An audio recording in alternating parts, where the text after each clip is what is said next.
we have advocacy. Let me tell you what this means to me.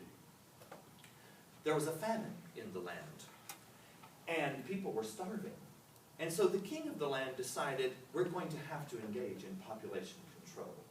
Anyone above the age of 60 was ordered to be loaded onto a cart and driven out of town and thrown into a canyon to fend for themselves, because these types of decisions had to be made. If you work in the big corporate world, you understand this. They cut you off and blink you into the canyon. So there was one young man who could not bear to murder his own father. And so he took his father down into a secret underground room below his house. Now his father was old and very wise, and there was a scarcity of food in the land.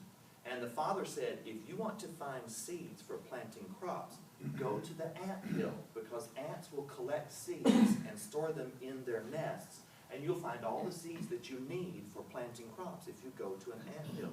And so this young man's farm was very prosperous when everybody else was drying up and withering away.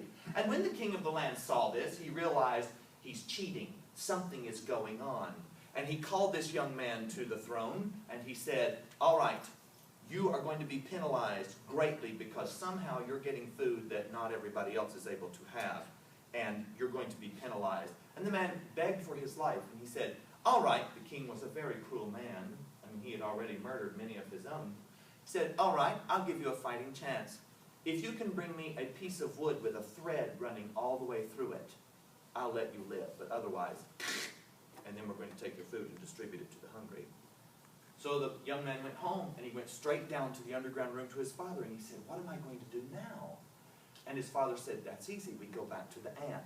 Take an ant and tie a thread onto its leg, and then smear a little honey on one end of a piece of wood, and the ant will find a passage through that wood to get to that honey, and then it'll drag the string along with it. So the young man did this, and the next day he was able to present a stick of wood that had a red thread running all the way through it to the king. And the king said, how did you do that? And he told him the process. He said, who told you to do that? And he said, my father did. He is above the age of 60, and he lives in an underground room beneath my house. And then the young man went so far as to pull out a measuring stick, and he started to measure the king's height and his width. And he said, what are you doing? And he said, oh, your majesty, I'm just measuring you to see how big of a cart we need to build when you turn 60 to carry you to the cannon and throw you in. And so the king rescinded the law, and he brought back the old people to the village.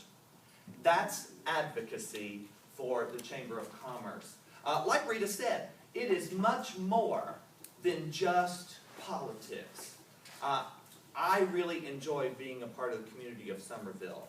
And it was a great pleasure to me to learn when I joined the Chamber that we often have events at Presbyterian Home, Faith Seller Senior Center, Children in Crisis, places where the marginalized of our community could largely be forgotten. But the Chamber works very hard to make it a whole community effort among our businesses and to make sure we're taking care of the, quote, marginalized. And I really appreciate that. So for, I don't know about all chambers, but for this chamber, advocacy goes so much further than just needling your politicians.